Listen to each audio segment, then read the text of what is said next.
Hello friends, आज आम पारासीटामल 650 बा काल्पल 650 टैबलेट विषय जानिबा। यार लाभ कौन, साइड इफेक्ट कौन एवं यह किपरि व्यवहार करा उचित। साधारणतः पारासीटामल को शरीर उच्च तापमात्रा बा ज्वर को कमाइबा पई व्यवहार करा जायथाय। यह शरीर तापमात्रा कमाइबा सहित शरीर में मुंड व्यथा, अधकपाड़ी, दांत व्यथा, गलारे जंत्रणा भली समस्या को मध्य दूर करिथाय।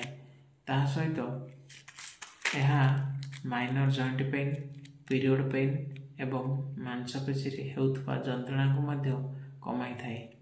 यह मार्केट रे विभिन्न प्रकार ब्रांड नेम रे मिली थाए, जेपरिक डोलो 650 टैबलेट, क्रोसिन 650 टैबलेट एवं पी 650 टैबलेट इत्यादि। नेक्स्ट जानिबा यह किपरि व्यवहार करा उचित। साधारणतः यही पारासीटामल टैबलेट को खाद्य पर दिन को 2 थर किंबा 3 थर व्यवहार करा जायथाय।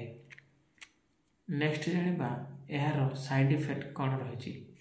यही पारासीटामल टैबलेट व्यवहार करिबा परे किछि किछि लोकन को साइड इफेक्ट देखा देइथाय, जेपरिक बांति लागिबा, पेटरे समस्या हबा एवं एलर्जिक रिएक्शन मध्य हेबा। एही भली किछि लक्षण देखा देइथाय। जदि अधिक कौनसी समस्या होइथाय तेबे आपण तुरंत डाक्तरଙ୍କ सहित परामर्श नियंतु।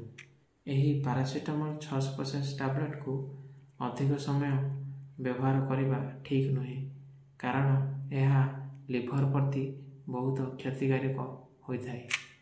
एहीपरि किछि सूचना जानिबाकु हेले चैनल को लाइक, शेयर एंड सब्सक्राइब करंतु। धन्यवाद।